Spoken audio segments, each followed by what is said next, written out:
Good evening, everybody, and welcome to Anime-Zing Radio here on YouTube. I'm your host, Doug Engler. Joining me in the co-host seat tonight is our good friend Angela Rose. Hello. And we want to let everybody know that we are brought to you tonight by Home Circle Media. For the latest and greatest in anime gear, be sure to check out homecirclemedia.com or look for them at an upcoming convention near you.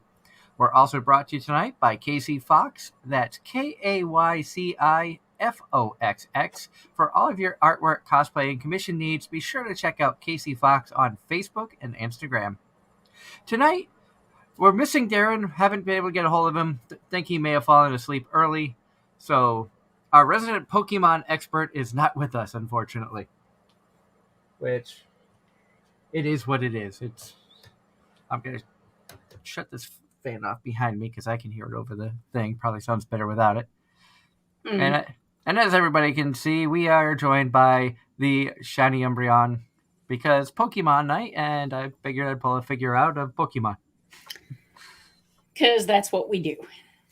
Yeah, we have fun with this stuff. So tonight's topic, like I mentioned before, we're going to be talking Pokemon, some of the history, the games, the cards, a lot of stuff associated with it. Pokemon started over 25 years ago. As I'm trying to remember if it was a manga first or I think it started as a manga in 1996.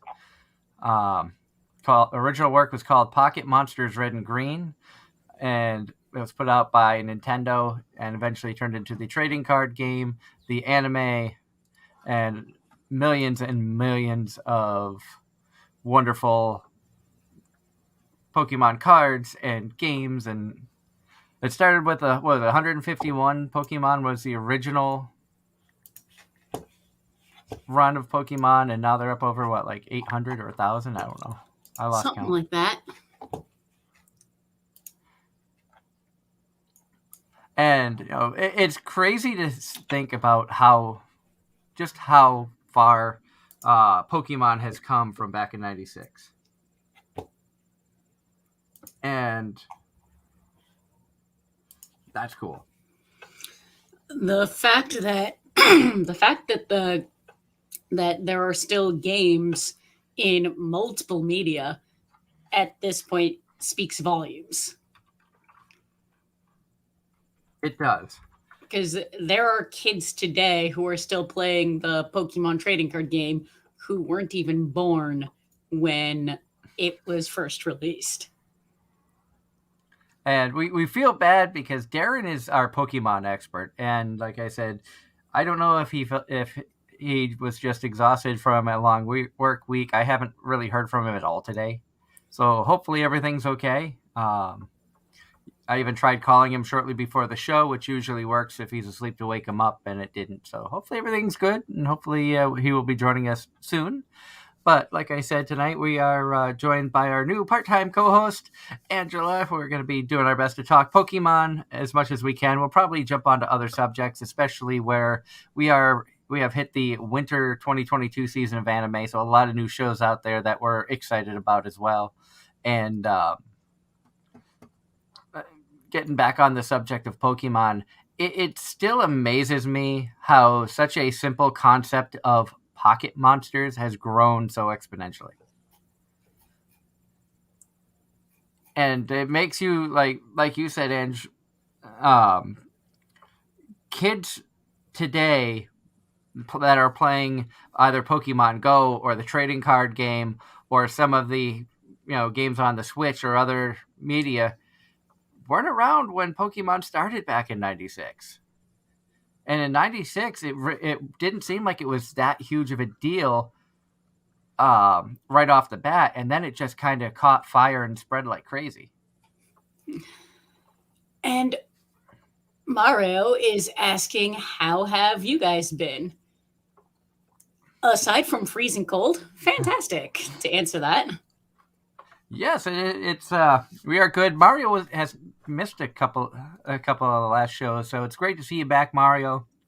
We've been good up here. We've been up in North Country. We have been dealing with some freezing temperatures. I think this morning it was negative 18 before the wind chill. So if you guys out there, you want to take some of this cold from us, you're more than welcome to. Tonight we're expecting possibly a foot of snow between 1 a.m. tonight to 1 a.m. tomorrow night. So that's going to be a fun time. And Boston is supposed to hit 40 and rain most of tomorrow.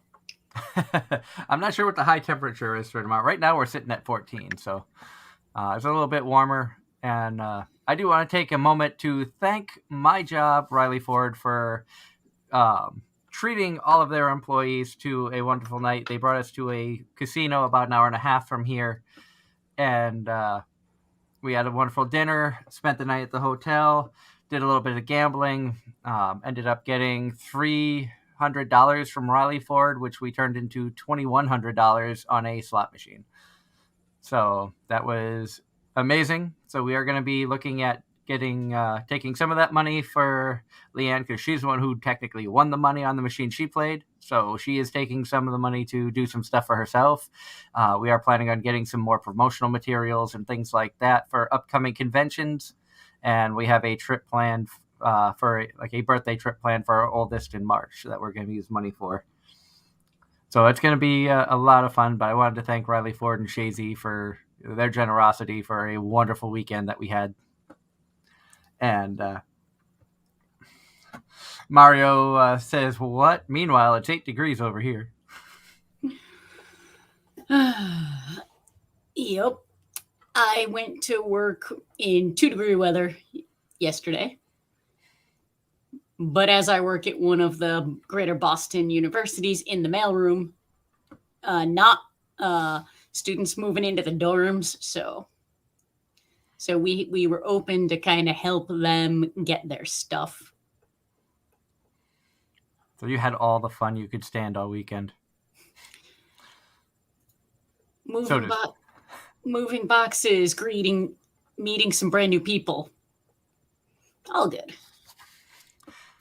And now, when you were younger, Angela, did you play any of the Pokemon games, the cards, watch the series at all, or? No, my introduction to Pokemon was actually from the other side. I had no idea what Pokemon was.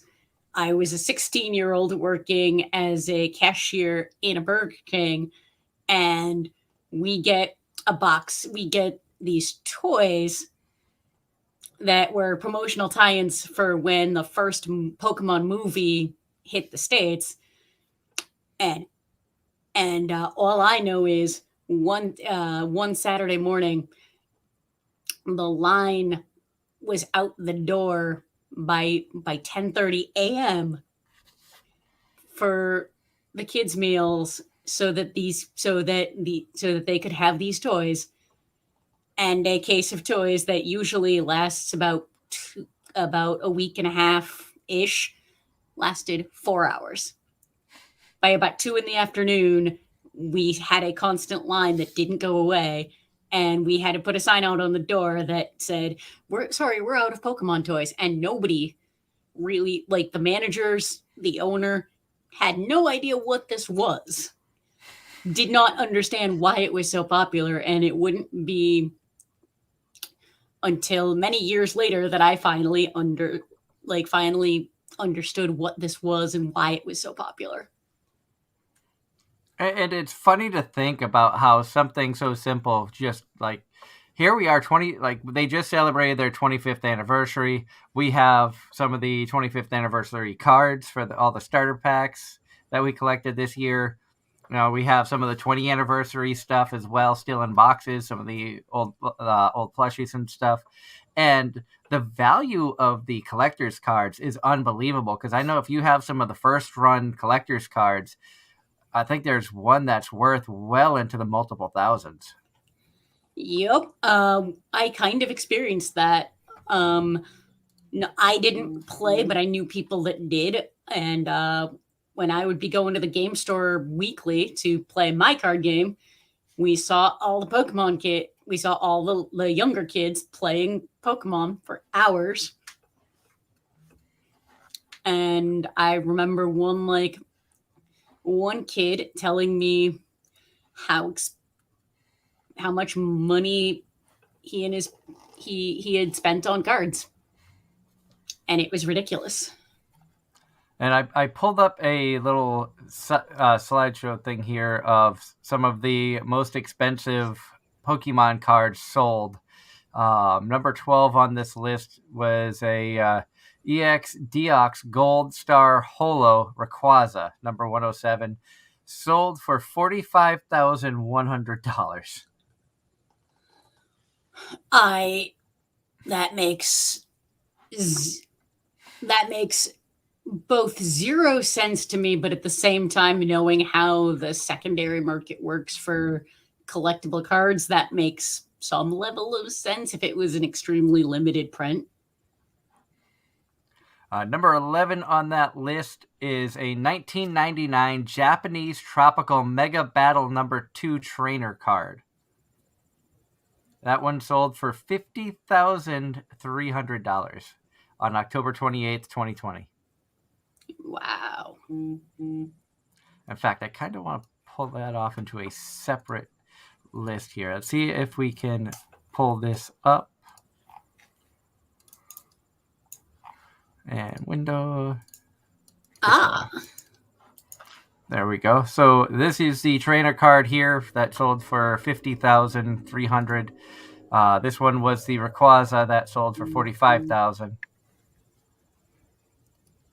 And up next on the list, number 10 was the EX Dragon Frontiers Gold Star Holo Charizard. And it is a black Charizard. So I think that is the shiny Charizard, if I remember correctly. I could be wrong. That's where we need Darren, but he's playing hooky. And by playing hooky, we mean sleeping. And that went for $60,065. And that's number 10 on the list. Oh my God. Just how crazy are these Pokemon cards going? Well,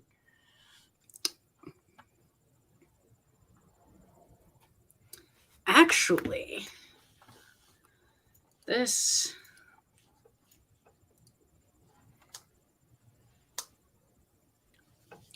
I'm gonna look up something real quick.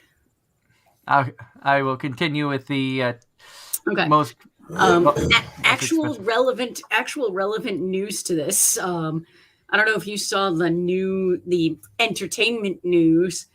Logan Paul recently spent $3.5 million on a box of what he thought was Pokemon cards, and it turned out to be fake.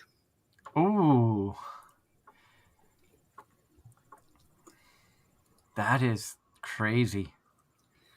But that goes to show you that this is still huge. Number 9 on the list is the Tropical Mega Battle Tropical Wind promo card. And that is a trainer card from Japan. It's all in Japanese writing on there. And that one sold for $65,100.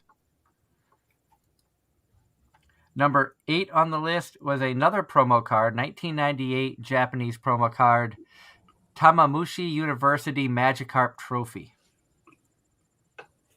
And that's actually a really cool looking card. And that one sold for $66,000. $66,100. So that is absolutely insane.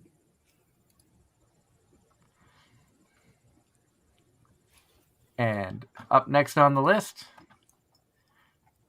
the Pokemon Super Secret Battle number 1 trainer promo holographic card, which I have never seen that card in my life. It's a promo.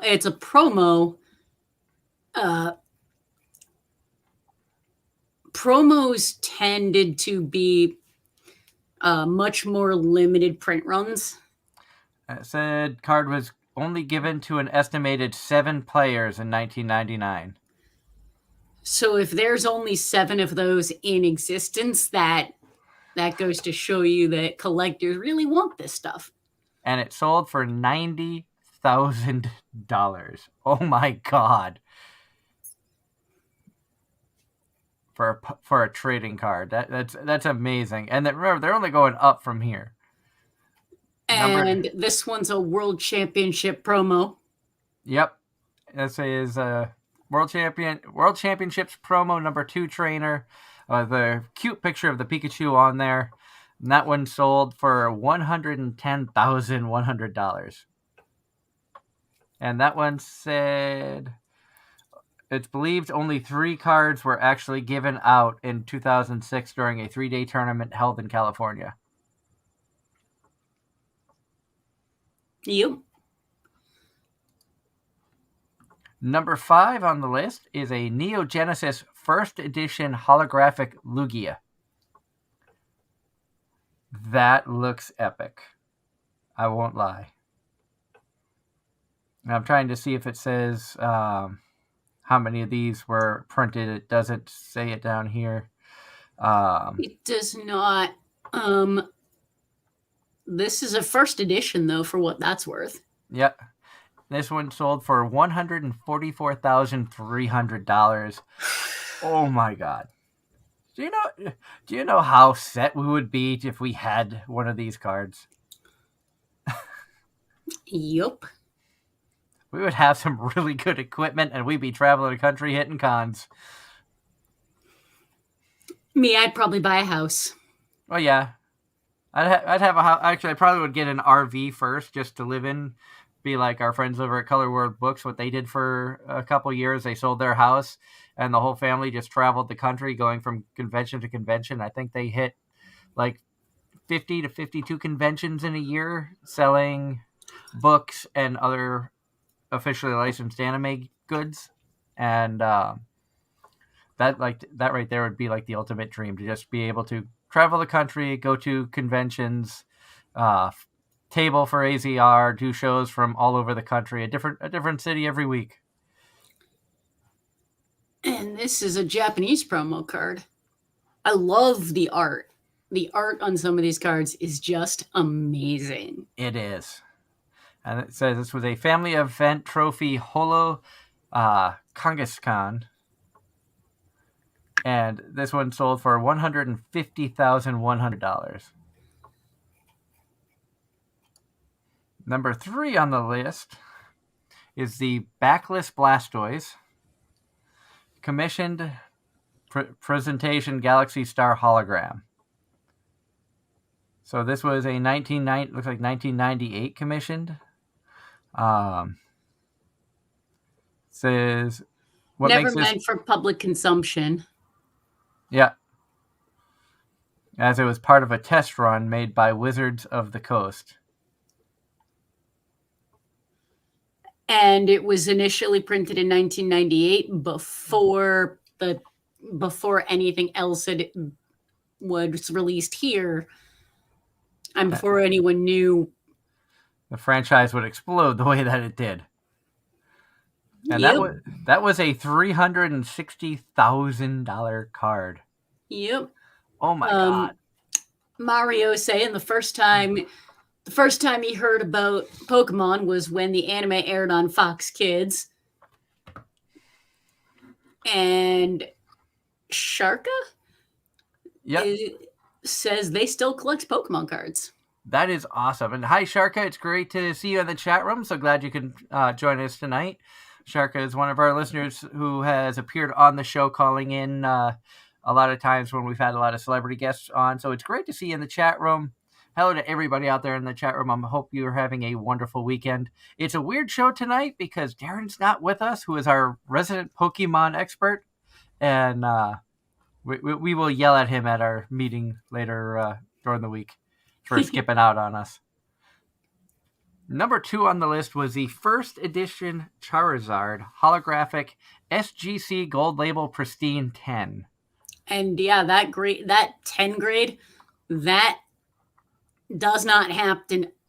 Based on what little I know about graded cards, that does not happen often. No, that is the mint of all mint. That's like you took it out of the package, put it in a sleeve, locked it away for years, and nothing ever happened to it. It did not bend, fold, no nicks, no chips, No no sun scratches. fading, no nothing. And that one sold for a whopping $369,000.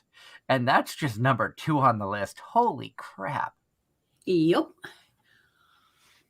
Do we have any guesses what number 1 might be? Based on what we saw out there in the chat, we'll give it a couple minutes before we show number 1. I'm curious, what do you think the number 1 most expensive Pokemon card is?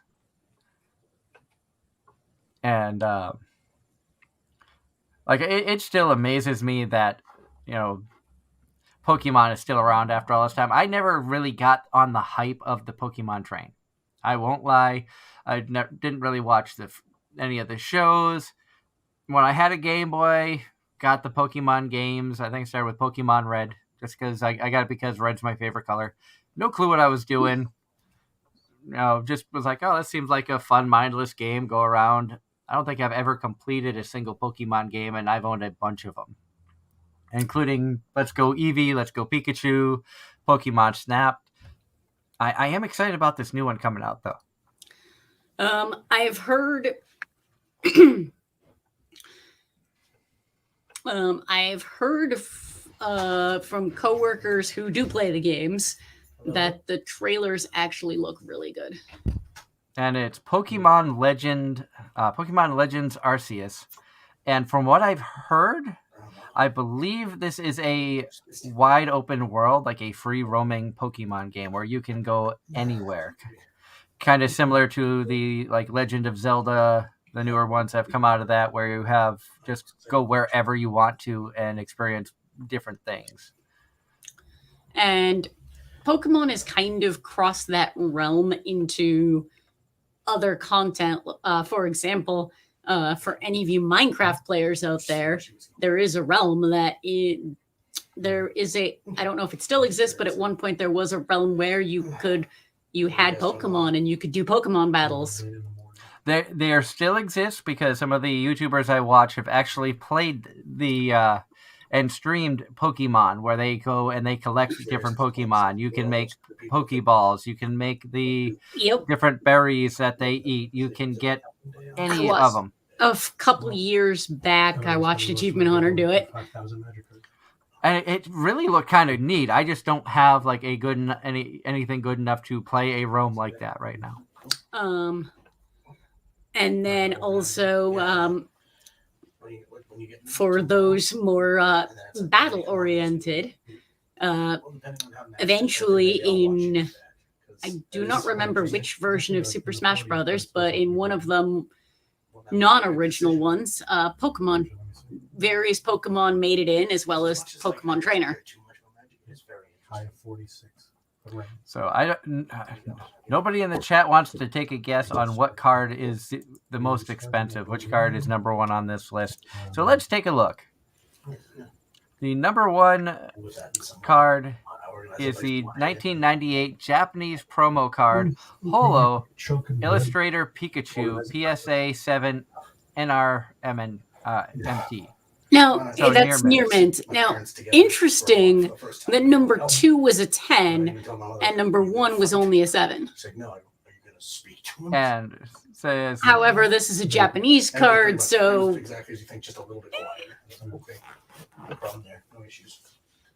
it says only about 40 of these cards were ever made and released. Three were given out during art competitions held in Japan, while contestants were asked to create their own Pokemon cards. Winners received custom printed cards featuring their original artwork, as well as this rare Illustrator Pikachu card as a trophy.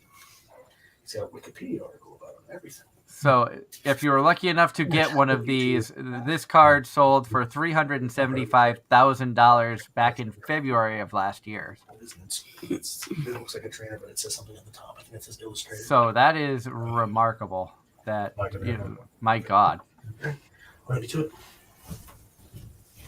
And so it is amazing to see how far Pokemon has come. I'm sure a lot of fans who have been around since the start never would have dreamed that here we are 26 years later, still collectibles everywhere you go. You can't go into a store without seeing Pokemon something. Everything from stuffed animals to the card games to cereal. And the cereal is pretty good. I won't lie, the cereal was pretty good. I had to try it. It's like, that actually isn't bad. No, one of my coworkers went to Tokyo before the pandemic, 2019, I believe. Came back with little kitschy stuff for everybody.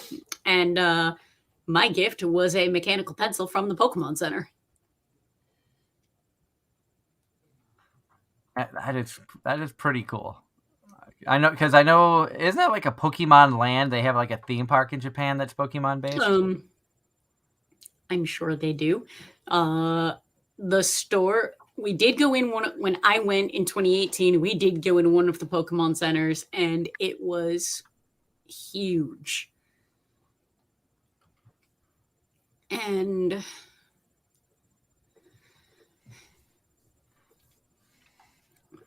it said, looking here, there was a Poke Park for looking up the Wikipedia of it. It was a theme park featured many Pokemon themed attractions. Opened between March 18, 2005 and September 25th, 2005. And then they opened again for a short run in 2006 in Taiwan.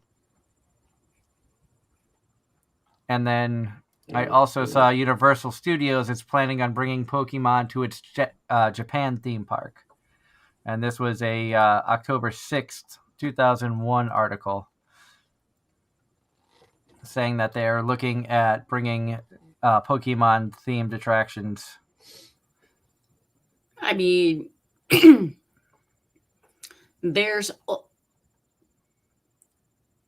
it seems like at this point, Pokemon will never not be popular, especially in Japan. And it's funny because when you think about how Pokemon has evolved through the years, we saw something happen like 3 years ago that I don't think anybody could have predicted we talked about this during our little meeting earlier this week. When Pokemon Go came out, the world stopped. Yep. Everybody from little children to grandparents were out walking, staring at their phones, playing Pokemon Go.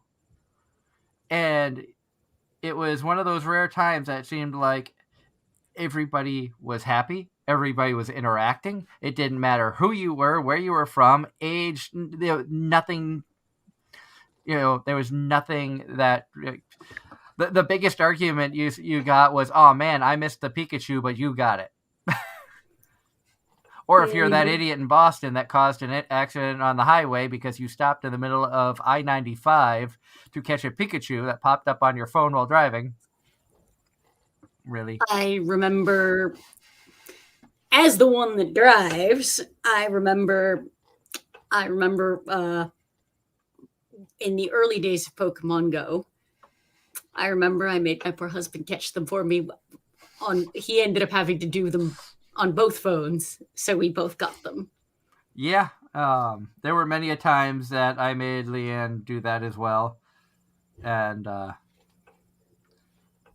what was funny, and I've talked about Pokemon Go a lot in the past on the show. We bring up the game now just because I actually haven't played in a while because busy with work and other things up here. Apparently today was a community day, and I had no clue. We used to keep up on it. Ditto.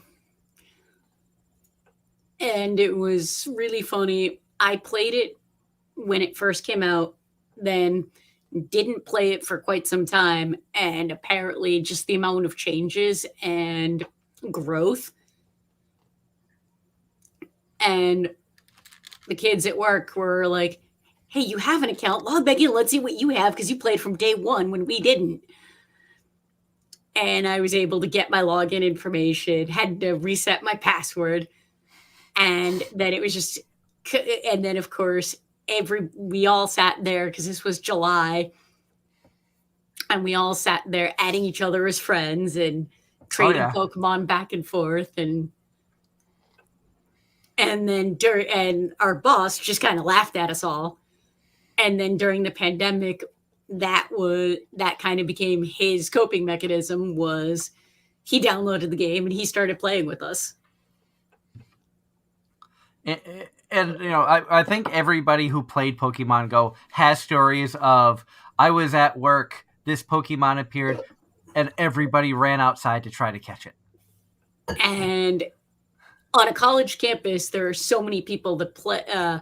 Not during the pandemic, there are so many people on campus that play that there's a gym in one of the busier buildings that it does not stay one color for more than like 4 hours. Which is funny. It reminds me of back when I lived in East Bridgewater.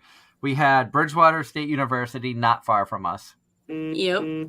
We could go to the little square in Bridgewater Center that had 9 Pokestops and a gym. And it was walking distance to the campus where you had probably another 12 Pokestops and 2 or 3 gyms. So it wasn't uncommon to see people walking. You could watch every gym and you knew where people were going based off of, okay, this one turned blue. 10 minutes later, okay, that one just turned blue, so they're heading in this direction, and you can follow behind them and take them out. And the funniest thing, another funny story, during the pandemic, when after all the kids had pretty much been forced off campus, and subsequently we had very little to do and all day to do it, because the university decided mail was essential, my boss literally sent me around the campus, because my boss was yellow just like me. He literally told me to walk around campus and basically tell me to put Pokemon in all of the gyms on campus. And there was about a dozen. I am so happy to hear your team instinct. Thank God. Because we are team instinct as well. And then I come back and there's actual work to do. And my coworker goes, "What did you?" And our team just laughs at the fact that the boss literally sent me out to do absolutely nothing other than play Pokemon. So during the pandemic, I literally got paid to play Pokemon Go. Hey, nothing wrong with that, And I remember one night when I worked for Domino's delivering pizza, waiting on orders. I was just getting back from a delivery, and a Snorlax popped up in the parking lot. We had 5 drivers on and 3 insiders. The manager, I went inside and said, "Just so you know, there's a Snorlax down the other end of the parking lot because we're in a bigger plaza over by the fire department." Yep. He let everybody walk out of the building except for like one person in case the phones rang. And that person had to handed their phone to somebody else to go and try to catch this Snorlax. Out of like 8 people trying to catch a Snorlax, only 2 people did. The damn thing ran on 6 others. I caught it, and one of the other drivers caught it. You heard the biggest amount of complaining going, "I can't believe I missed that." HH has a similar story. I'm driving with my sister and her boyfriend in Plymouth, and on the way back to the parking lot, there was a group of people waiting for the same raid my sister was dragging us to. That happens a lot, especially the bigger 4- and 5-star raids. Yep. We would do those at work as the entire, because most of our team played, so we'd all go out because we could reach one with minimal moving. Mm-hmm. So we would all go, and like the one person that got left behind to answer phones would just give their phone to somebody else. And then, of course, one person would end up with a shiny, one person wouldn't get it at all. And oh, yeah. And it was, I remember one night, or not one night, one day we went to Whitman in Whitman, Massachusetts. So you have a nice park there that it's like, if you walk around the outer perimeter of the park twice, you can collect the 5K egg. So it's a decent walk. Or no, you can collect the 2.5K egg in 2 laps around. So, my wife and I would walk our daughter around, pushing her in the stroller back then, and they'd be like, "Oh, look, a bigger raid's going to happen. Let's just go and see what's going on." And just randomly pull up to a raid that's going on in the cemetery across the street, and we'll pull in, and I think one day we saw 8 cars and about 35 people waiting for this 5-star raid to go because it was one of the legendaries. Yep. And it was like I was floored because I'd never seen that many people in one location playing the game before. And it's like, oh yeah, we have a Discord. We planned this. It's like, because we showed up like, oh, are you part of the Discord? I went, what? Yeah. No, I remember being in Las Vegas. I remember we had a giant family dinner, and my brother-in-law had Pokemon Go open, so I opened mine, and then because he didn't do as many raids because we would do them on campus all the time, and then he's like, "How do you have this Pokemon?" Yeah, I got it in a raid. I know, and like you said, sometimes you get lucky to catch that shiny one. That would piss people off. I actually did that recently.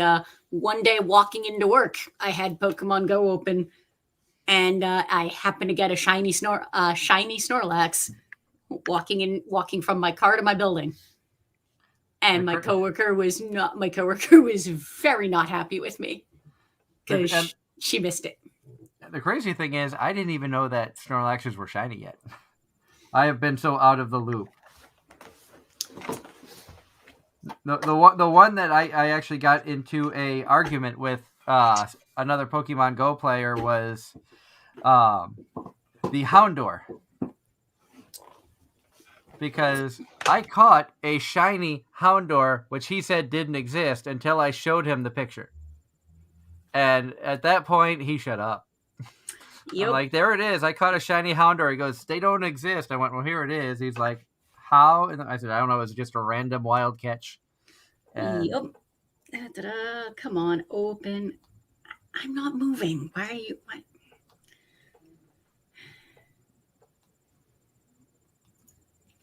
And speaking of raids, there's a raid not far from me for... But there is my shiny Snorlax.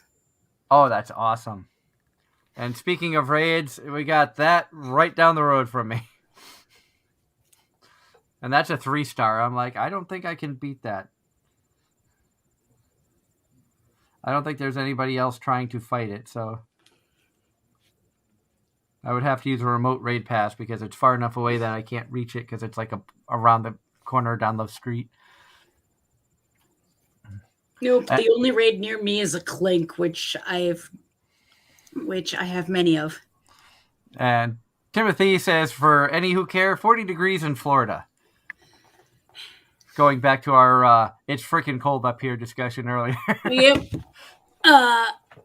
My mother lives in Florida, and when I talk to her, she says it's cold. And yeah, the other not too long ago, she did say it was in the 40s, and I laughed and said that's not cold. Yeah, but for native Southerners, that is cold. Oh yeah.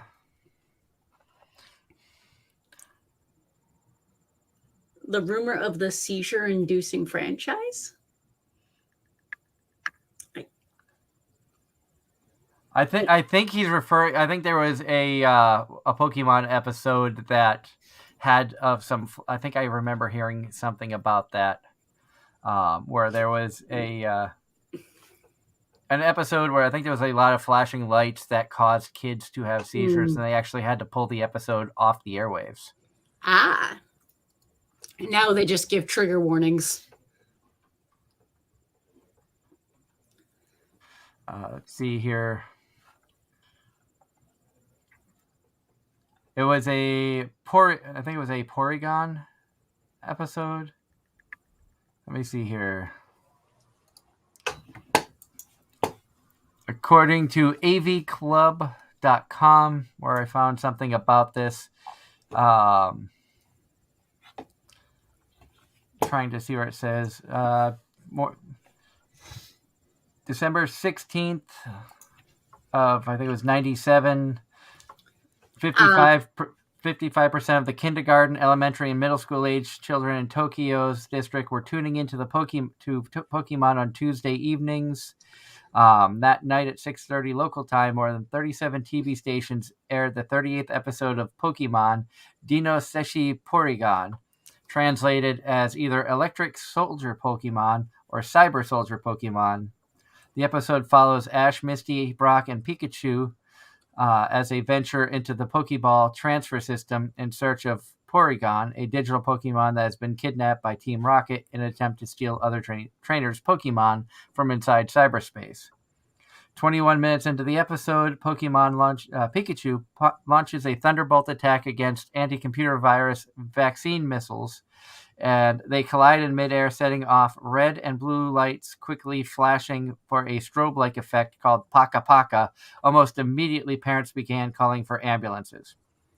So, because of the red and blue flashing lights, the strobe-like effect started causing seizures in children who are watching the episode. And yep. Yeah. Yep, we are seeing. And the weather discussion continues in the chat. Yep. So the seizure episode, and Mario says the flash animation, they pulled it way too late though. Yep.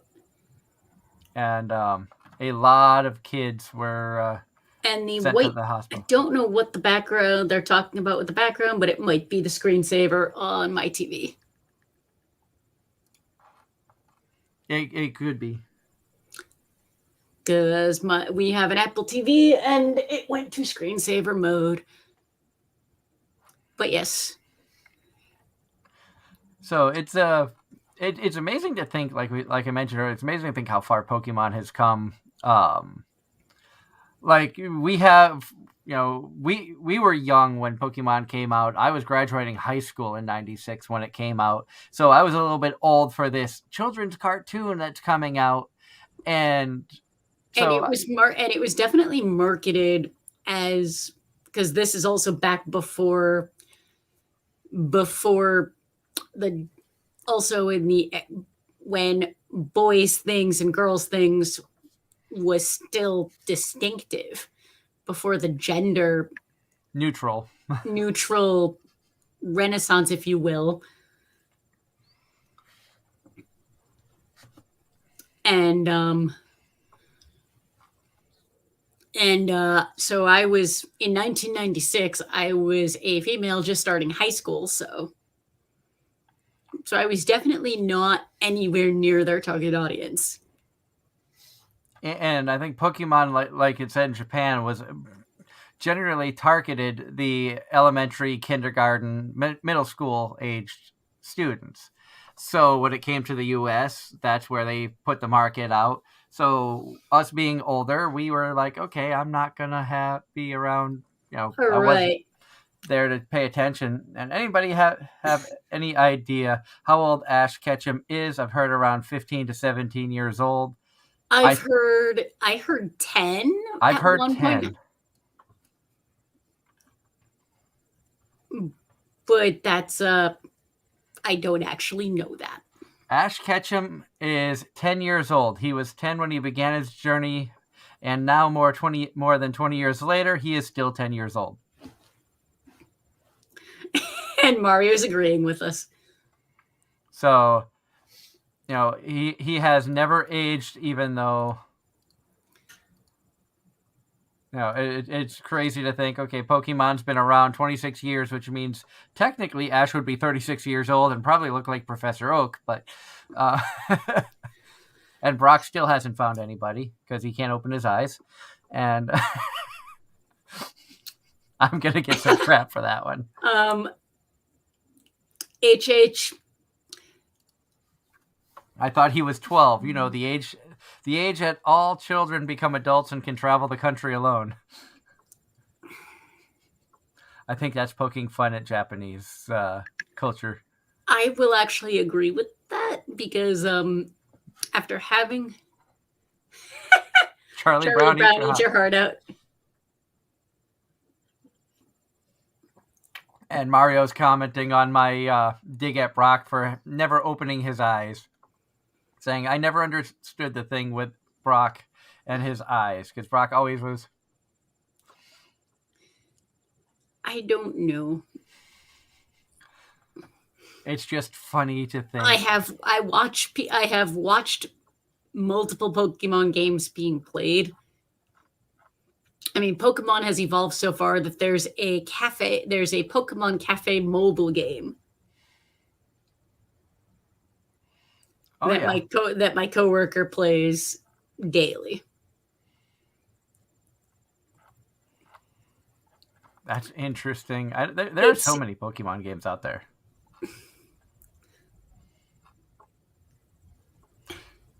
And there you go. Peanuts gang are still in their school age. Yep. Like we said, Pokemon Red, was it Pokemon Green? Was it Red, Blue, Yellow? Blue, and Yellow. And then there was like Diamond and Pearl and Sun and Moon. Diamond and Pearl, Sun and Moon. I want to say Ruby and Sapphire. Ruby, Sapphire. Let's go Eevee. Let's go Pikachu. Sword and Shield. Sword far and Shield. More recent.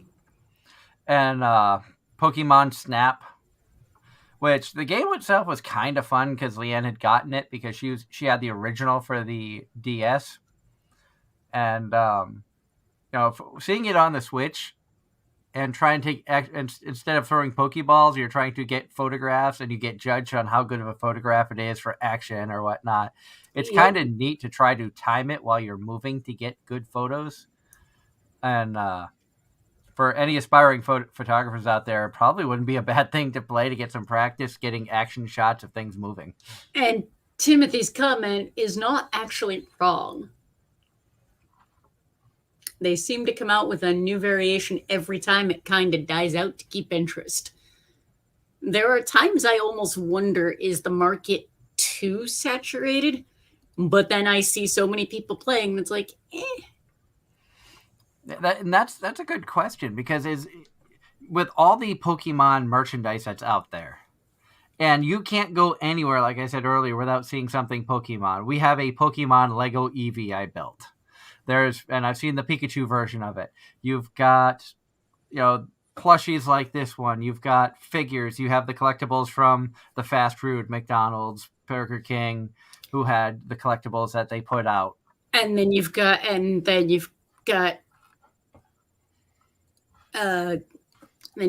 shirts and bags, and Loungefly did a couple of Pokemon bags. I believe they were Eevee and Pikachu themed to coincide with Let's Go Eevee and Let's Go Pikachu. And I'm looking here at the timeline of the release of the main games for Pokemon. Back in 96, they released Red and Green and Blue. In 1998, they came out with Yellow and Red and Blue. 99 was Gold and Silver. 2000 was Crystal. In 2002, Ruby and Sapphire came out for the Game Boy Advance. 04 was Fire Red and Leaf Green Emerald. 2006 was Diamond and Pearl. 2008 was Platinum.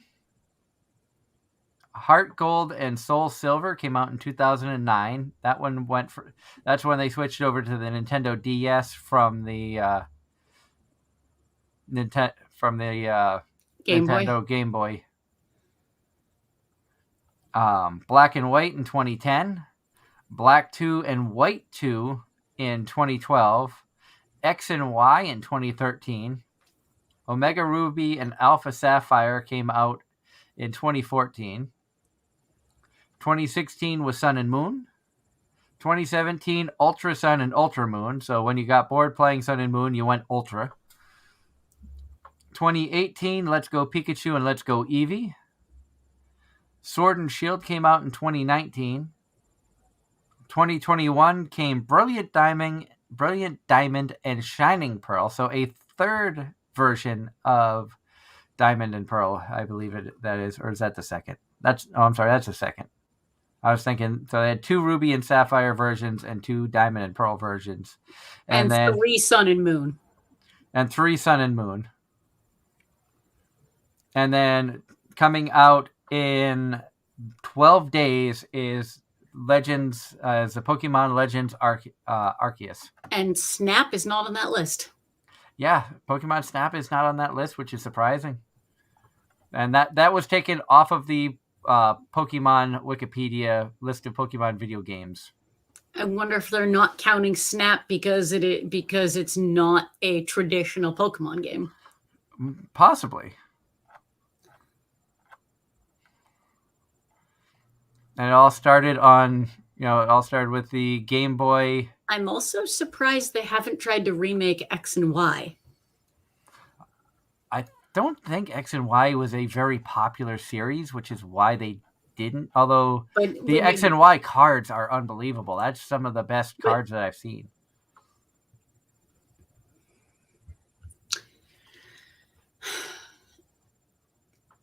But it would be really... And there goes the data part of my brain. I'd want to look at all the numbers and why do they keep remaking the same ones every so many years? And let's see the timeline. What's the difference here on when they were making them? Because the original Diamond and Pearl was 2006, and then it took 15 years to make Brilliant Diamond and Shining Pearl. So it's 15 years between that. But look at Sun and Moon. Yeah, Sun and Moon was 1 year apart from Sun and Moon, and then Ultra Sun and Ultra Moon. But when was the original Sun and Moon? According to this, the original Sun and Moon was just 2016, because I don't see one higher than that, because it was red and green and blue, and then they had yellow and red and blue, and then they went gold and silver, crystal. Because I thought there were 3 Sun and Moons. I am only seeing 2 on this list. And Gold and Silver had the original in 99, and then Heart Gold and Soul Silver 10 years later. So a lot of them are basically getting remade for the next generation, if you will. Yeah. So that's probably where they're bringing back a lot of these old games. It's just to, it's like, okay, well, somebody who was 10 playing this game, they're old enough to have kids of their own now. Do we bring it back so that they can introduce it to their children? And be like, hey, I played this when I was your age. And we'll give it a fancy name and switch it to the most popular console that's out now and make it seem like it's a new game, even though it's the same map, the same stuff, just better graphics. And apparently Pokemon had some semblance of a presence at Orlando Comic-Con. I am not surprised by this. Neither am I. And, I know that in, Japan, there's Pokemon-themed cafes. We've seen some... you and I both watch a lot of the same Japanese... the people who live in Japanese who are YouTubers. Content creators. And one of the ones that I watch recently did a thing where they basically went... Apparently going on in Japan right now, there's Pokemon decorated manhole covers. And collectible stamp cards that you get stamps. And that was the entire video was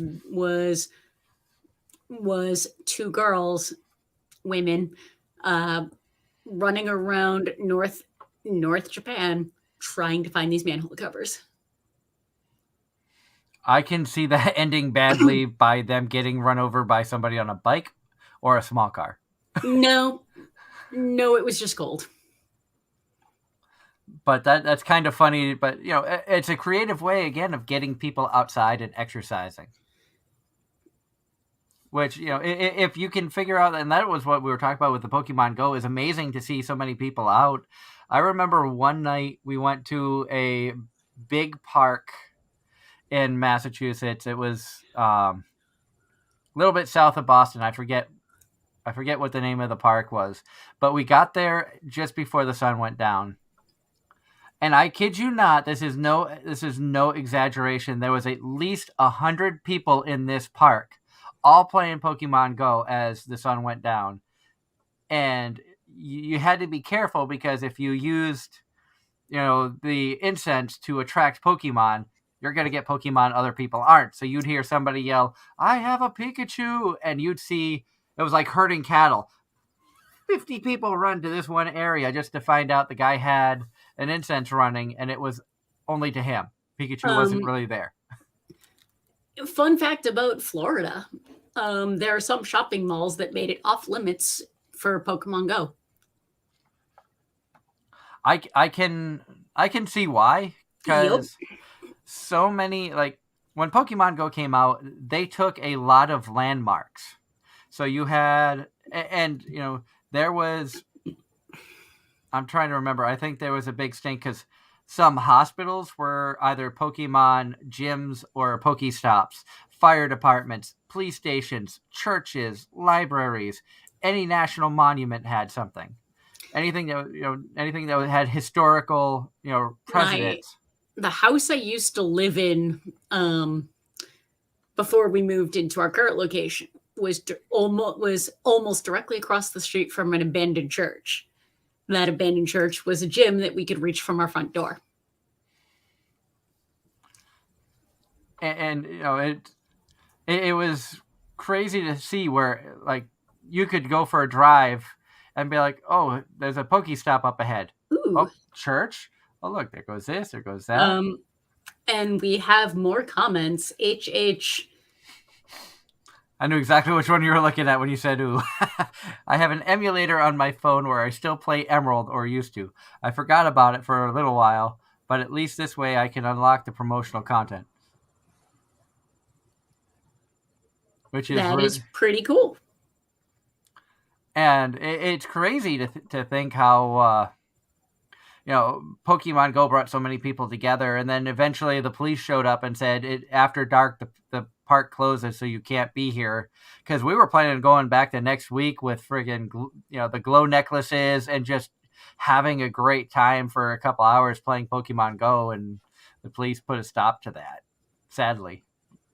Nobody was getting hurt or anything, but they just didn't want to run the risk. And Timothy's likening the whole thing to a flash mob.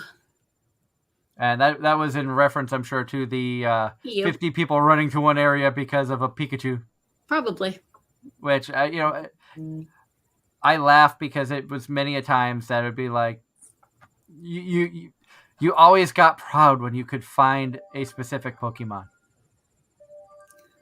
And then with various, at this point in Pokemon Go, with various research tasks at work, we would all, one of the more recent events was Bidoof. And it was basically a choose your own research event. And basically we all started comparing because we were all at different steps. So we all purposely chose different things to see what would happen. And the answer is we all got the same crap. Mm-hmm. Yeah, it's part of the reason I stopped playing. A, it's so damn cold up here that we can't really get out to do anything with it anyway. B, my focus got shifted onto a lot of other stuff going on between work and stuff for the show, and holidays just passed, so my focus really wasn't on Pokemon Go that much. For us at work, because everybody was playing it for so long, I'll open it at work, and then when I'm not at work, it don't get open. And that's understandable. I mean, at my job, if I turned it on once and there was a gym across the street I could hit from the bay I work in. So if I think about it, which usually I don't because I'm too busy working on cars, I will open it, spin the Pokestop, and shut it down. Get the goods, and then move on my way back to the task at hand. Before the lockdown, with the adventure sync on, I literally would have my phone in my pocket and running around all day because before the pandemic, it was just chaos. I literally hatched a 10, running around a room in circles effectively. I hatched a 10K egg. And Pokemon Go was a lot of fun too because they brought out these little things. The nice little Pokeballs that you could sync to your phone so that you didn't even have to look at your phone. You could have your phone in your pocket, or if you're going for a walk, just have it in your hand. This would buzz. You'd press this little button on the top. The little icon in front here would change colors and tell you if it changed to a bunch of different colors, you caught the Pokemon. If it went red, the Pokemon ran, but you only get one chance. And it only worked with the regular Pokeballs. It did not work with any of the other higher, like the Master Ball or whatnot. And HH says people at one time and probably still do use a GPS modding app so you can still access closed off areas like construction sites. And Timothy's adding to that, there was a hacker who made a GPS emulator so they did not actually have to go to a particular location in real life. And there are those out there. I've heard of people who stay home and can travel anywhere in the world based off and have like second accounts that they use these things with, and they can move wherever to catch all the special location Pokemon that are in different countries and stuff like that. Yes, see, I love to travel. So when I was in Hawaii, I was literally sending gifts to everybody back here from Hawaii.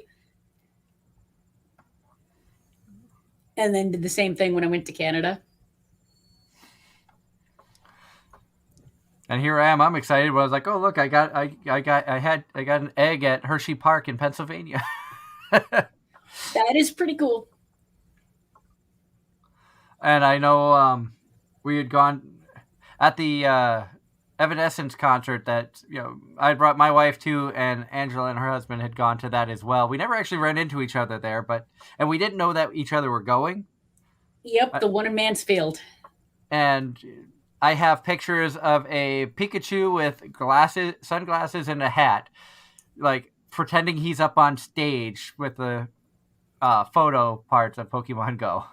Because I happened to catch one of those while waiting for, I don't remember if it was Lindsey Sterling to come on, or it was like in between sets. The amount of promotion, like the amount of other tie-in stuff that they've done is kind of hilarious. Like the amount of different collectible Pikachus. There's a Pikachu wearing the One Piece hat. Uh-huh. That was a big thing. Probably a tie-in to some promotional thing with One Piece. There was a I don't know if I still have the photo saved on my phone or not. I would have to probably scroll back in time to see if I still have it. But they had, and I know they have the figures out of these as well, and it was the buff Pikachu, the buff Squirtle, the ones I'm talking about. I think yes. One of the YouTubers that we watched had bought Yep. him. I think it was Sea Dog had going after. Is that a Sea Dog or? It sounds it sounds like that could have been either. And it's just like these. But they bought them during the anime figure special. And it was all like Pikachu, but he looked like he could enter like the world's strongest or a weightlifting competition. Just 6-pack abs, big muscles, and it was basically your 4 main starters with Charmander, Squirtle, Bulbasaur, and Pikachu, all just buff and different poses. It was hysterical. That is something I will never understand. I'm afraid to say this because if anybody from Pokemon or somebody out there is watching this, they're going to make it. But every frigging anime character seems to have a bunny outfit that they put them in. I'm afraid to see if they're gonna do that to some of the mainstream Pokemon characters. They've done. I don't know if they've done bunny ears, but there's a lot of cute ones. Like during the holiday season, one of the holiday costumes you could get was Sfeel with a winter scarf. Mm-hmm. At some point during the spring, one year there was, I think it was Chansey, one of the pink ones with a crown of flowers. Mm-hmm. I have the Eevee with the flower crowns. And of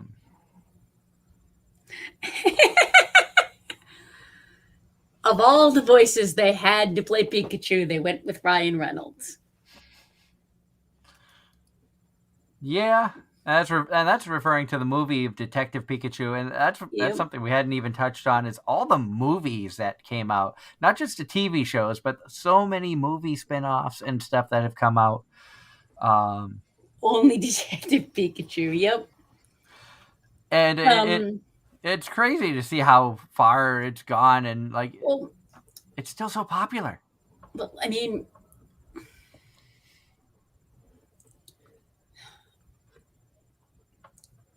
mean, just anime in general is becoming so mainstream with more movies getting wider theatrical reviews or theatrical showings. I remember when back when I was in high school, early college, the Japanese content was only at selected theaters as opposed to everywhere. Mm-hmm. And Timothy says, stupid choice, but I loved the mime in the movie. I have not seen Detective Pikachu. I've heard from friends that it is, if you like Pokemon, it's awesome. I watched it once. It was decent. I'm not a big movie person, so I wouldn't sit down to just watch any movie. Like the last movie at a movie theater that I personally wanted to see, and I had to search everywhere because it was an anime movie, but it was Girls in Panzer der Film.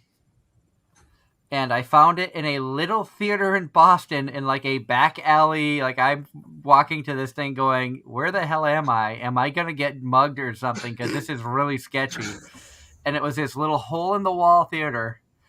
And of course, I'm going in there in my late 30s wondering, am I going to be the oldest person at this, movie?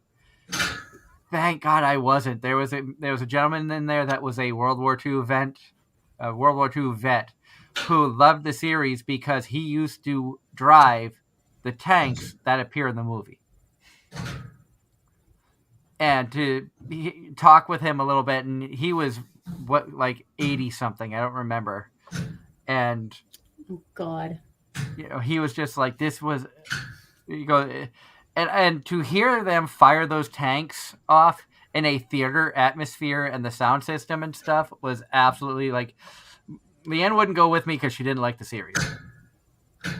So I went by myself, and I have no regrets. It was just amazing. Yeah, no. Timothy's more Pokemon. Yep. Talking more about the Pokemon movie of Detective Pikachu, a Jigglypuff playing a lounge singer. You might have to watch it just once to be subjected to this. I'll say stay away from Conception, but I'll say you might have to watch this one. Conception, I might. I think I saw the pilot for that. On Facebook, somebody had name an anime you regretted watching, and there was a wide list of shows on there. I had to put Conception, and that got quite a few likes, I think. No, my regret would be Full Dive. And the irony is I'm the one that picked it. And Mario pointing out we can't go 2 streams without mentioning Conception. It was so bad. Oh my god! And I'm not one to bash an anime, even if it's something I didn't Right. particularly care for. But this show was, and I don't swear much, but this show was shit.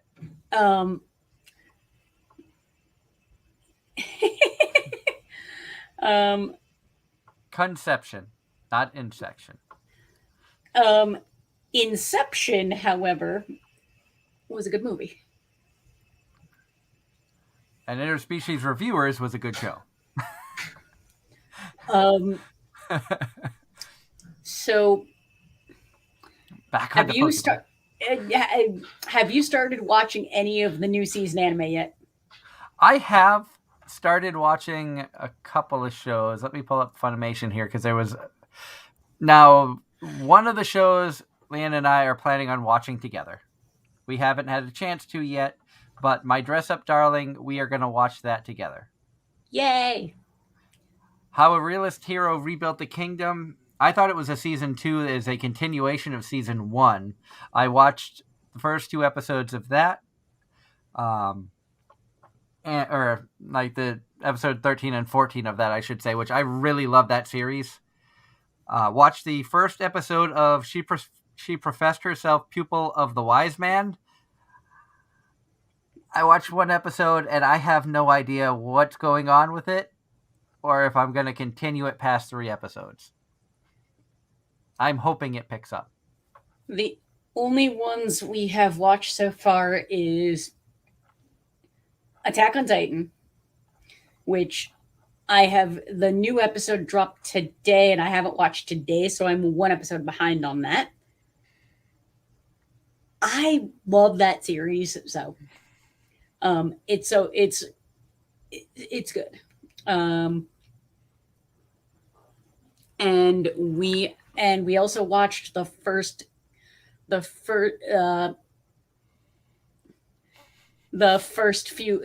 couple episodes of Tokyo 24.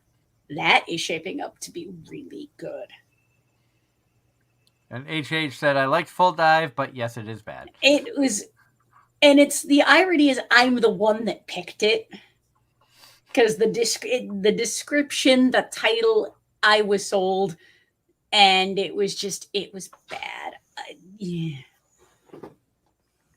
Mario says he is still waiting for the dub of Dress Up Darling and AOT. Still watching Banished from the Heroes Party over here and Mirako-chan. I watched 1 episode of Mirako-chan. I would probably continue it once I get time to sit down and start watching anime again. It's been a busy weekend for us.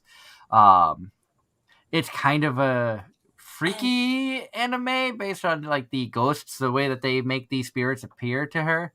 And I forgot that Attack on Titan did not do the dub simultaneous to the Japanese.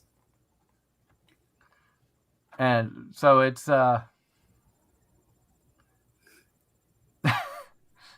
keyboard. Dang this keyboard. I just Timothy, Timothy, I feel your pain on the misspellings because of keyboards. I've gotten really good at translating spelling mistakes.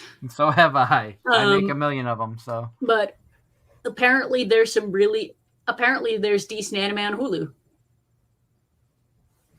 Yes, Hulu's got a pretty decent selection from what I remember. I usually didn't watch it on Hulu because of being subscribed to Funimation, High Dive, Crunchyroll, Netflix.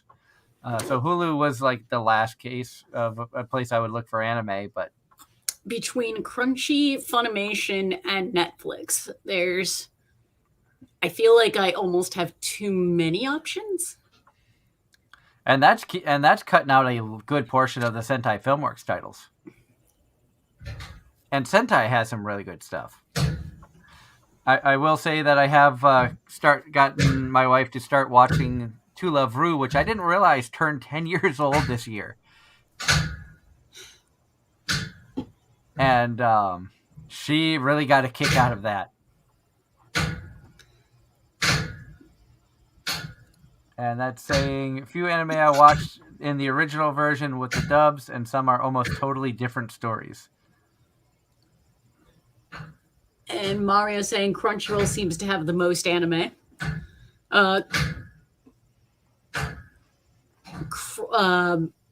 it's going to be interesting to see what evolves with Crunchy and Funimation now being having the same parent company. Yeah, it's, and I know a lot of them like I think Crunchyroll a lot of times focused more on the subtitles, and Funimation wanted to focus more on the dubs for a while. And I'm curious to see what they're going to do about splitting them up. Crunchyroll also, I believe, has started to acquire some of the high dive titles as well. They've gotten some of the rights to play some of those series. We have an Apple TV, and one of the apps on it is that we looked at but haven't actually watched any of it is an app called Retro Crush that is basically old school anime. And you're finding good stuff? I don't know. We just kind of scrolled through it, looked at what was there. I'd never heard of any of it. But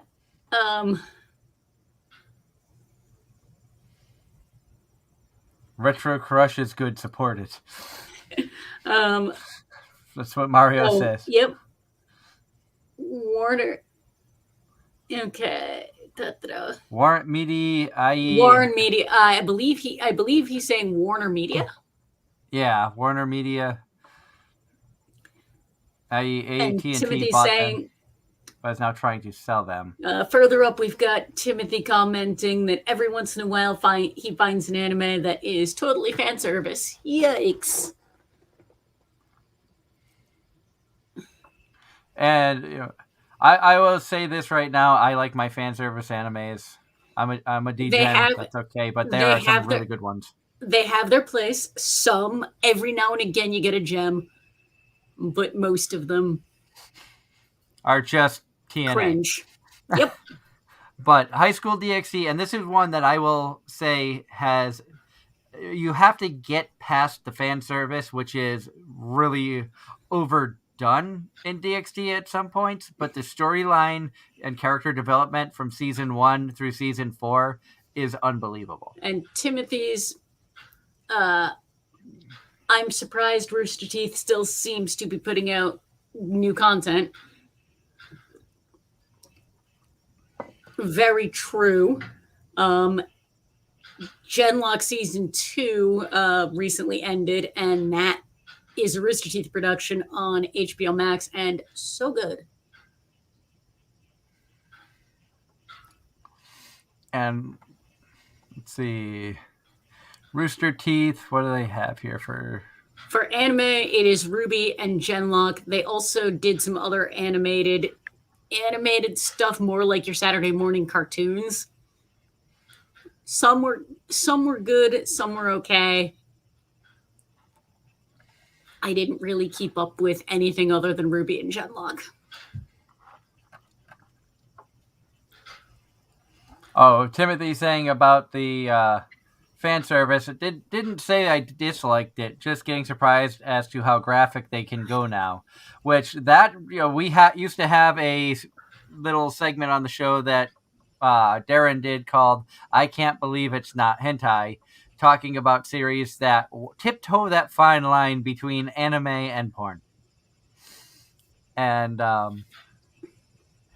it's kind of, Mario back on the DxD topic says DxD actually mellowed out with the fan service as it progressed, which it did, which I think helped to improve the storyline. And then there's comments about Genlock. Loved that series, Genlock, and then said felt so bad for them when they finally sacrificed their bodies to fight the mist. Yep. They had some big names in the cast. Michael B. Jordan, Monica Rial, David Tennant, Macy Williams, and more. Just if you, I thoroughly enjoyed it. although But nowadays, go ahead. But as we've determined, our tastes in anime are very, very different. Yes, which is one thing I think is fun about adding you to the show, because it's like you like a lot of the shows that I probably won't watch and vice versa. And I was going to make the comment of Monica Rial being in an anime. That's shocking, because I think she has a role in just about every anime out there. Just about. She has been around for so long. Yep. And she is one of the sweetest people I've ever gotten a chance to meet. And very lucky to have had her on the show twice. Nice. And I love seeing Monica when she's at the convention. She's been at Anime Boston a couple of times. We first met her at Bakuretsucon in Colchester, Vermont, where, had like a 5-minute conversation in the autograph line and things. And the DxD. There's one thing I don't like about the DxD anime. It's how they're using light novel designs now. That's because they had to change studios, because the original studio went so far off topic from the light novel that they had to bring another studio in to kind of steer the storyline back to where the novel was going. When season 3 aired and it kind of jumped off the tracks, it outraged so many DxD fans. And man, Darren's going to kick himself for missing tonight, because we're talking about some of his favorite stuff, DxD and Pokemon. He is going to be so mad. So here is my question. As someone who, when I was younger, did not get exposed to Pokemon, Yu-Gi-Oh, Digimon, did people here have a one they favored over the other two, or did people watch all of it, none of it? Because Yu-Gi-Oh was huge for a while with the card game as well. I remember in school, people talking about Yu-Gi-Oh and collecting the different Yu-Gi-Oh cards, and I was stupid when it came to the trading card games back then. I couldn't tell the difference between a Pokemon card, a Yu-Gi-Oh card, to save my soul. As someone who played one particular collectible card game competitively for a long time, I could tell just by looking at the card which game it came from.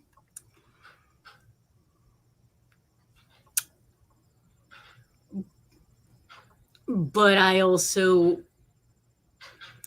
it's one of those things where, aside from being able to tell the difference from one game to the next, I just had no interest. Yeah.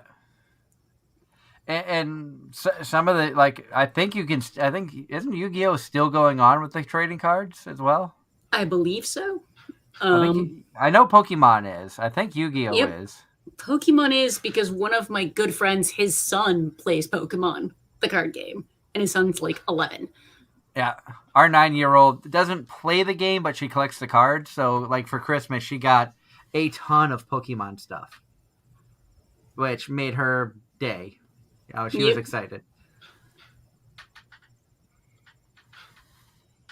And now we're talking about different anime. We're talking just kind of the comments. Mario says, I watched all of it, but favored Digimon and Yu-Gi-Oh over Pokemon. Which I know a lot of people who favor Digimon over Pokemon. I live with 2 of them. I live with one of them. There is a version of Yu-Gi-Oh playing on a streaming service. That doesn't surprise me. It does not surprise me either. The comment about you could always tell there's a show that used 3 different animation studios, and you could always tell the difference. I wonder if that's Data Live. I don't know. I think I know they've had 3 seasons of Data Live, and every season they had a different director from the U.S. company. But on that note, and a lot of great interaction in the chat tonight. Thank you, everybody who's tuning in. We love seeing all the actions and stuff. For the on the note of all the different studios, for anybody with Disney Plus, Star Wars Visions was basically a bunch of different anime studios. Each did one episode of effectively Star Wars, but it was not canon, not anything. Just each studio did a one episode of something of Star Wars lore. It's kind of neat. And for some of the studios, you can definitely tell, like within seconds, what studio it was. And Timothy says, I honestly do not remember. The show names blend together, having seen so many animes. And Yep. We know the feeling. I have to wonder who inspired who, Digimon or Pokemon. And that, I mean, the Samurai Jedi, yes, that was awesome. But Pokemon or Digimon, I suppose. Now, I couldn't tell you, but to me, that sounds like, well, what came first, the chicken or the egg? Pokemon came out in 96. Digimon was released in 97. So Pokemon came first. In Japan or the States? I think in Japan. So the first Pokemon game came out in 1996, while the first Digimon toy was released in 97.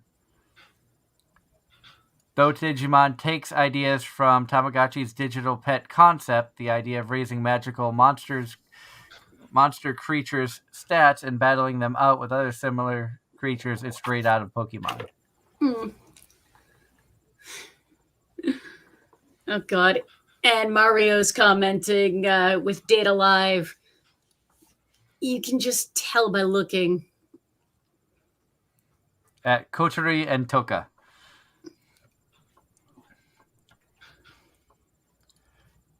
So yeah, Data Live, you could tell the differences as the series progressed, but and Darren's not here to argue, so not to me it's best girl. And I've never seen it, so I'm not gonna. I could argue with you on principle, but I don't care. And I just have, like, if Darren's not here, I'm gonna pick on him now. We're no holds barred. We're gonna pick on Darren because he's not here to defend himself. We're gonna be mean. Now, I'm actually now kind of curious. The very first anime I ever watched was a show called El Hazard. My best friend had the VHS tapes that she got at Suncoast. And she had seen it because her older brother, one of her older brother's friends, had been at the house and they were watching it. And that was my introduction to anime. And this is back in 1996.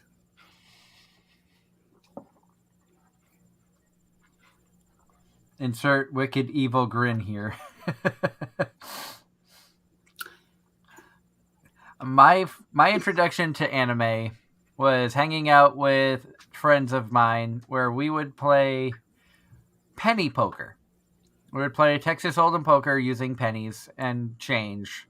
You know, I would go with like $5 and change, and usually walk. And there'd be like 6 or 7 of us playing, and I usually would walk out with between $10 and $20. And we would play on Wednesday nights at, my friend Sarah and her husband Matt's house. 11 p.m. they put on Adult Swim because Inuyasha was coming on. And that was my introduction. I didn't pay attention to it for like the first few weeks of going there. Eventually something happened and it caught my eye. And then I was hooked. And I remember I think I had gotten like an art book or something for Inuyasha. And in the art book, you showed lots of different pictures. And it actually said in the art book, never show Kagome's underwear. Because if you watch the series, not once do you get any, like, it's like a wholesome show. Never once do you get a panty shot or anything. Even when the camera angle legitimately should, in all realistic, like standing on a dock above water, and you can see legs going to skirt where you should see like anything else. It's never shown. Interesting. Nope. And then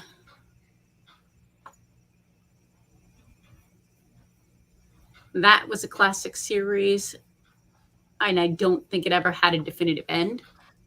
Might be talking about Inuyasha because even after 162 episodes and 4 movies, I don't think they ever officially found every piece of the Shikon Jewel. I know a couple were embedded in people to keep them alive, including Sango's little brother. And of course, now the spin-off series of Inuyasha and Kagome and Sesshomaru having children with Yashahime is out. I need to catch up on that. How can you wear a shirt that short and not show?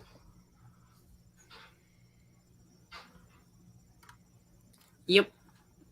And if you're wondering about Inuyasha, yes, I am wearing an Inuyasha shirt.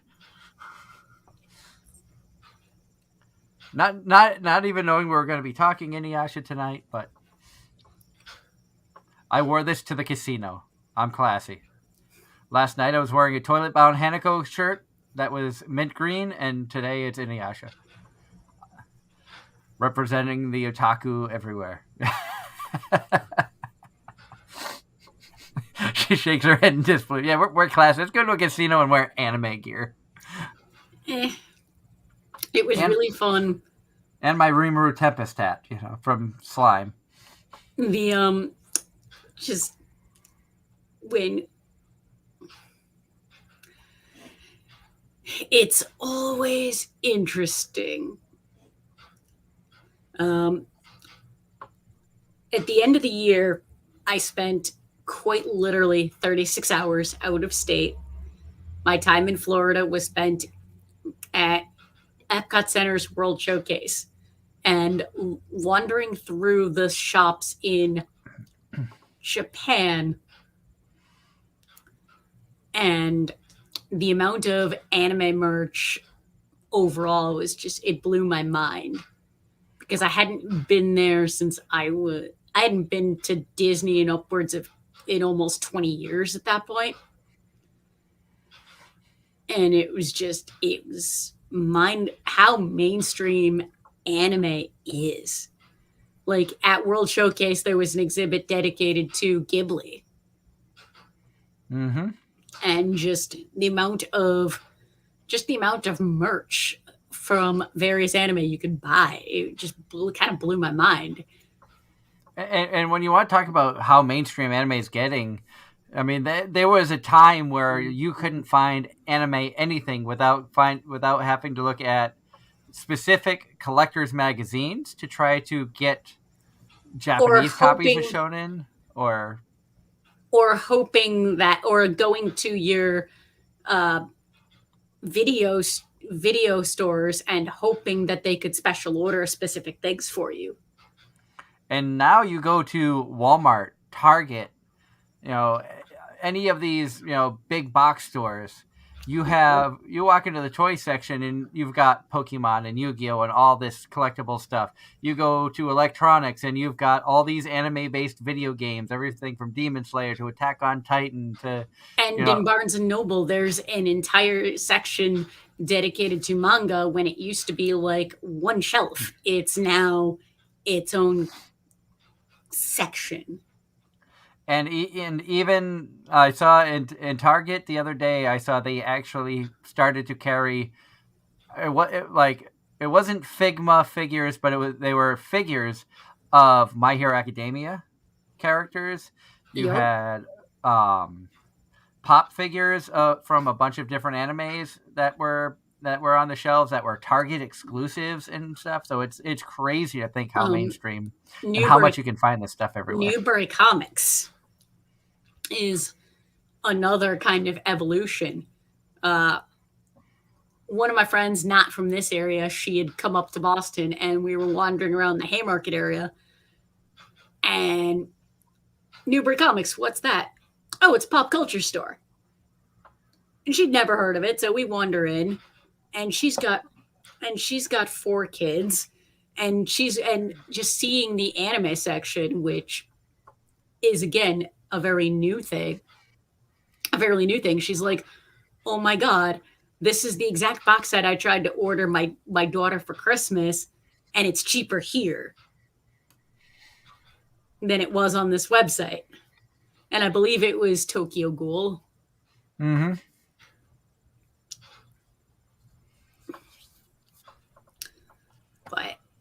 But yeah, it's so mainstream now, and yep. And Timothy says the sad part of buying collectibles like that is they have made so many they will never become collectibles. That is somewhat true and somewhat false. Like some of the exclusives they did do a limited run on.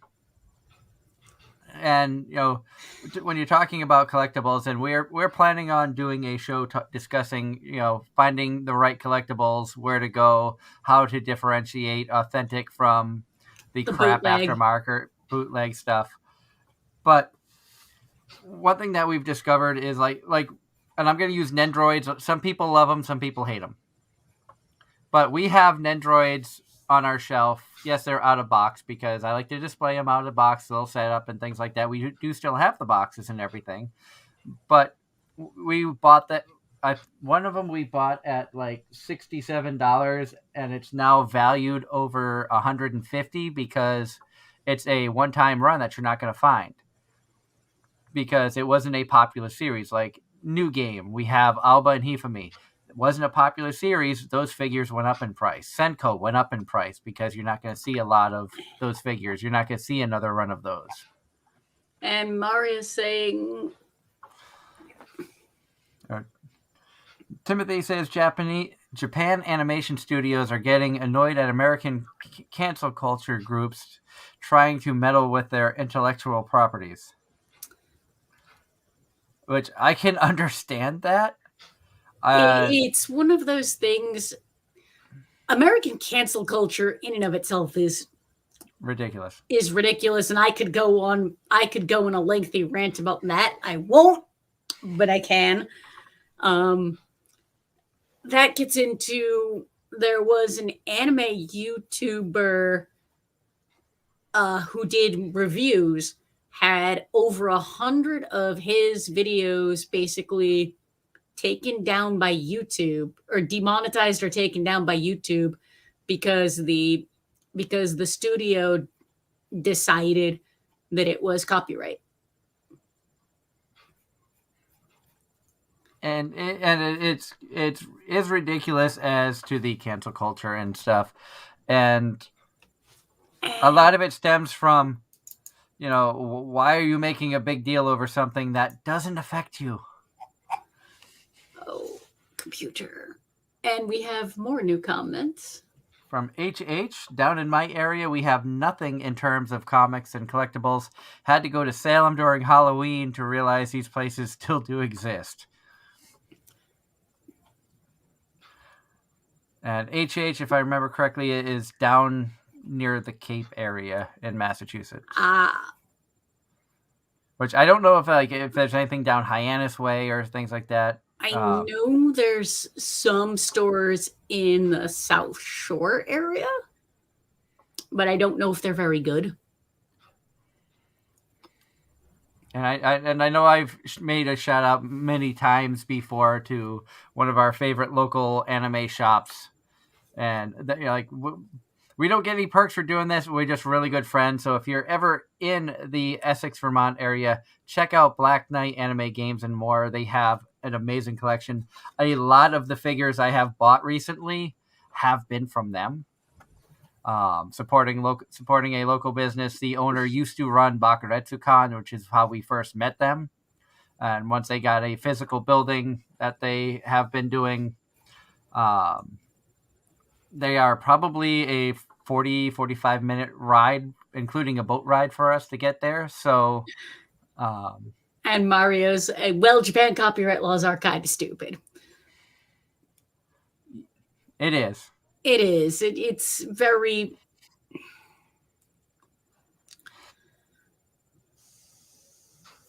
It's what? It is what it is. Yeah, it's one of the. We'll leave it at that. Yep. I do want to remind everybody that if you are enjoying the show and you want to, that link right below me there, the Patreon link, we have started our own Patreon. And if you want to support the channel, head there. Any donation would be greatly appreciated. We do have a few tiers up there. The money that we raise through Patreon is going to help us to upgrade our equipment, better microphones, better cameras, better computer. We're also working towards having better stuff for on-scene interviews at conventions and events. One of our ultimate goals that we want to make happen at some point is to raise enough money through Patreon to be able to bring our own voice acting guest to a convention. Whether it be a bigger convention or a smaller convention, I think it would be so much fun to have an Anime-Zing radio table and Anime-Zing radio presents so-and-so. And it could be anybody, because I've talked to quite a few different voice actors about the idea, and they really enjoy the idea of being able to go to a con.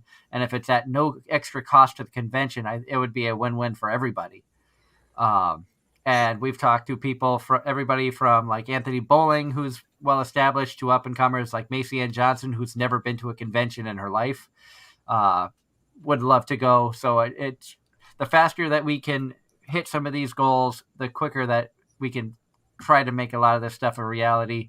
And like I said, we're doing this because we want to continue to provide good entertainment and quality content for all of our viewers out there, because you really do mean the world to us. Like I said earlier, I love seeing such an active chat room, and thank you all from the bottom of my heart for being active, asking questions, providing a lot of comments here on tonight's show. It has been a lot of fun to see all of the interaction. It really means a lot. This is awesome. And of course, big thank you to Angela, who is our newest member of the Anime-Zing radio team. She is going to be a part-time co-host. She is going to join us when her schedule will allow her to. And like you heard us say, she has a different interest in the anime genres than Darren and I do. So it's going to be a lot of fun to see anime from a different angle. Plus, I love the fact that we're bringing a female point of view on to the show as well, which is something I've wanted to do for a while, because, you know, a lot of times they'll see things differently than us. So. And it's just fun. And Timothy says, I have to go to places like Daytona, Gainesville, Jacksonville, etc. There are no local shops for him down in his area of Florida. Which hopefully you're able to find some good stuff. I don't know what the conventions are like down Florida way. Hopefully you have some close to you that you're able to attend. I know, speaking of conventions are starting to kick up again for 2022. Our first planned convention for Anime-Zing Radio is Anime Boston. We may have one or two that come before that. I've got to look into Saratoga Comic-Con, which is 2 weeks prior to Anime Boston, for a potential table, due to the fact that that's about 2 hours away from my house. Also, there is a Vermont Sci-Fi and Comic Expo that's going on in April, so that may be a possibility as well.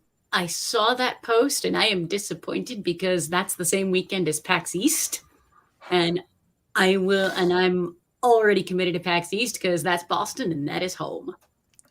Nothing saying that we couldn't try to get a table at both. PAX East is a separate animal altogether. Oh yeah, and that's going to be a future show as well, because we've started doing some team meetings here and getting some planning stuff for future episodes. Because for a bit we're going to be steering away from bringing guests on and doing a lot of original content like we did tonight, where we're going to have a specific topic and discuss it for a couple of hours and get feedback from all of you, our fans who tune in. And like I said, thank you to everybody who's tuned in tonight. And thank you to all the viewers who are tuning in. If you're not watching this live as we're recording it, if you're watching it down the road, thank you for taking the time to come check out the show. Hats off to all of the viewers who tuned in last week when we had the cosplayer Lainey Maloney joining us. Last count I saw, we had like 44 views on that video. And, it's amazing to see these picking up steam again. And I know we have a lot of topics that we discussed for future plans for shows here on AZR.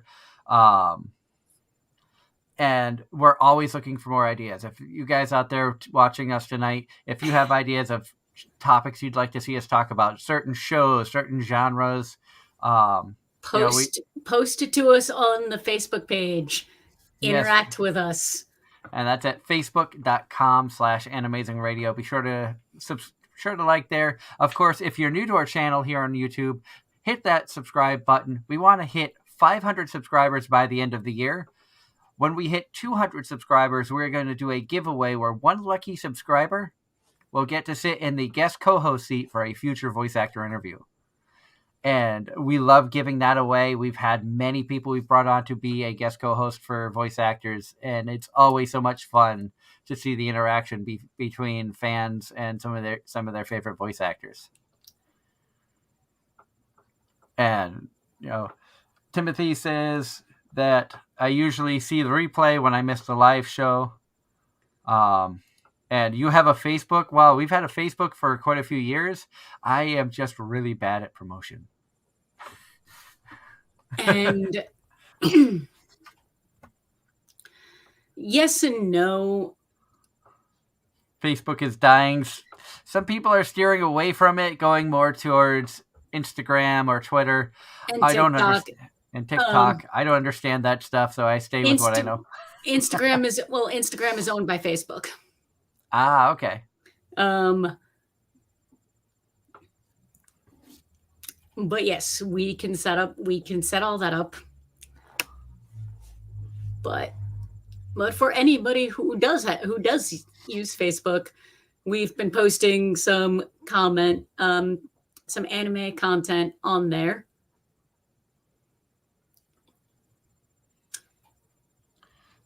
And we have been getting better at that, and we are going to continue to work on any anime news that we see come down the wire of trying to get posted up there.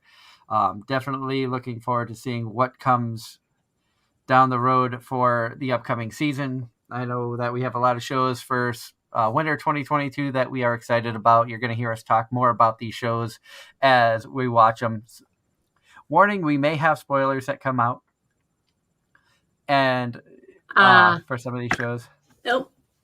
The problem is, as I understand it, that is some level of true. That became very, very obvious during the last election cycle, and then into the pandemic. However, as to keep this as diplomatic as possible, I'm going to leave it at that. And I do have to say that sometimes they are a little too serious about stuff that people post, because I posted a joke talking about feeling like driving a car off a bridge GTA 5 style, going, that reminds me I need to hook up my PS3 to play it. I got home to find a message from Facebook saying, "Are you depressed? Do you need to talk to somebody?" Like they took it literally and didn't actually read the post where it was supposed to be a joke post. So, because what's the best part about playing GTA? Doing stupid shit that you're not supposed to be doing. Exactly. Who cares about the storyline? Just let me steal a bus and get chased by 4 stars with helicopters shooting at me and running people over. That's the great part about the video game. You get to. And. Yeah, I believe we're laughing at Mario's comment. That's Timothy. Timothy's been active. Mario's got one. Something. What I say. Timothy says this is YouTube, so yeah, I try to limit what I say so as not to trip a content bot. On my display. Yeah. There's reasons.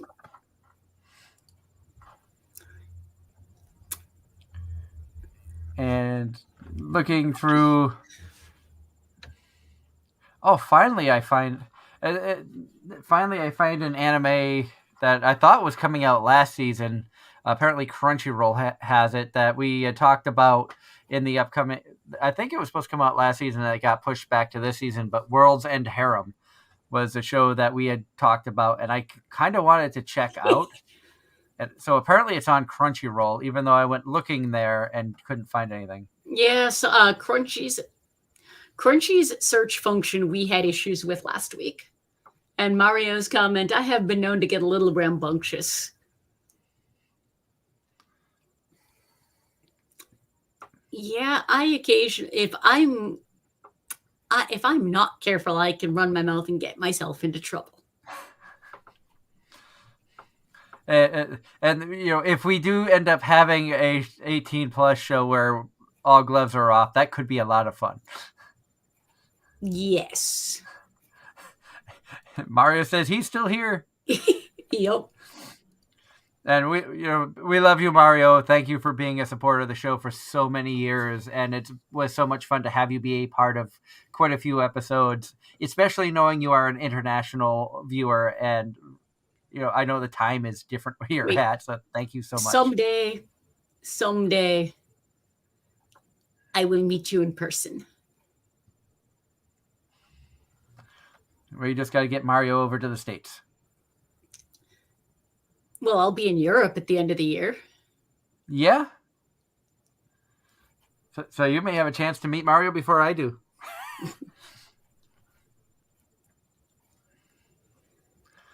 Darren will love that show. I am guessing World End Harem. Is that what you're referring to? Almost assuredly. Well, I like the harem shows, and this one seemed kind of intriguing, so I may have to check. I do kind of want to check this out. Although so what I'm thinking of, I think it has like a Girls Bravo vibe, where last remaining male in a world of females.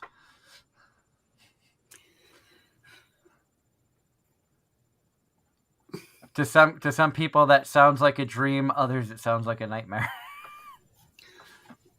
On that concept, I will say, for all the comic book nerds out there, one of the shows we ended up watching was Why the Last Man. And that's the entire point, is something happens and literally one male survives, and it's now a world full of women. It was actually really well done. I mean, the concept is interesting, and depending on how they do the storyline, I think it could be a really, really good show.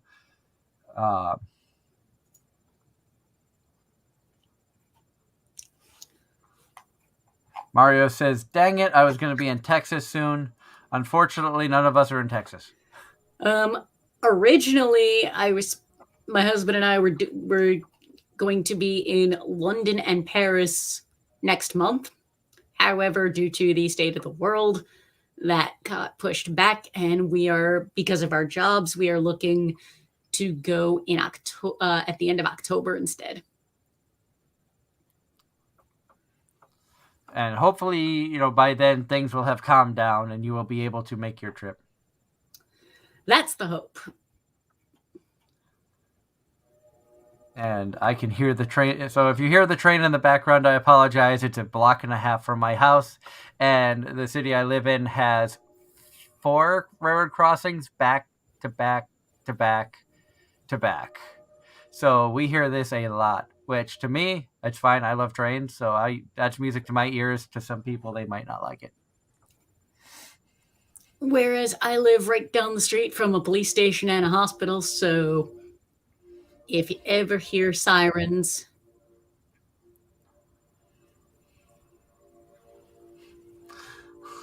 was that an 18+ show means everyone gets to talk about their Nutaku playlist? We have done some 18+ stuff in the past that was recorded but never actually aired, because we wanted to do some editing and stuff to it. We've just got to find it, and some of that, it does include having guests on, including Marissa Lenti. Some of that, one of the shows somewhere, and we have to find it, does include a very faint Darren doing his Nico impersonation in Nico's voice, which we tease him about constantly.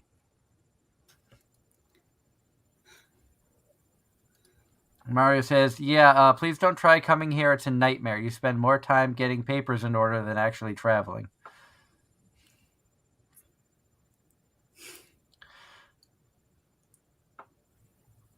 And we are almost out of time tonight. So once again, I want to thank everybody out there for tuning in. Again, a big thank you to our sponsors, Home Circle Media and Casey Fox, for being supporters of the show since we first started way back in 2014.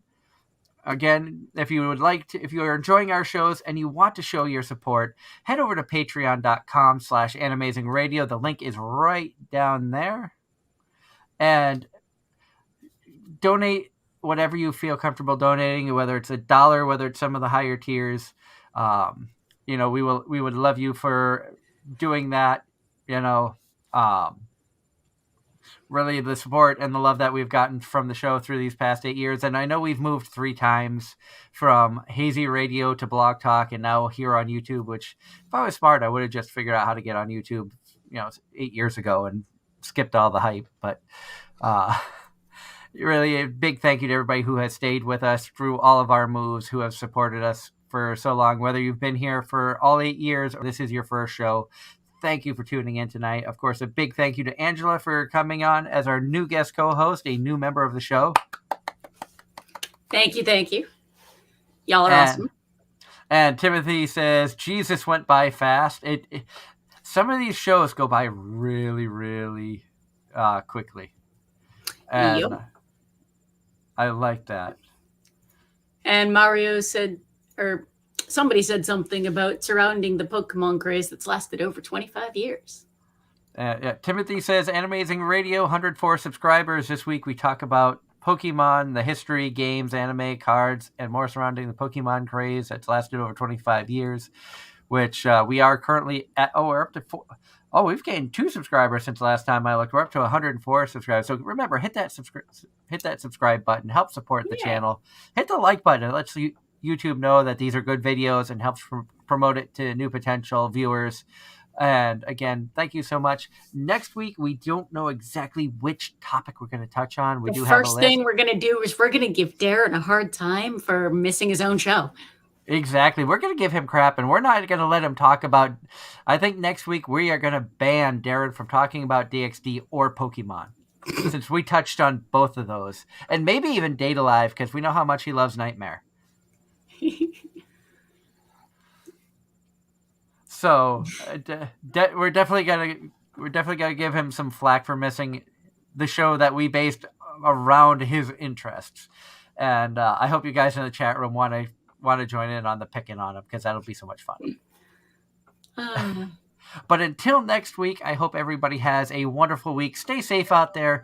If you're in any of the areas that are getting affected by the snowstorm that's coming through, this winter storm warning, I think it's Izzo or something like that I heard.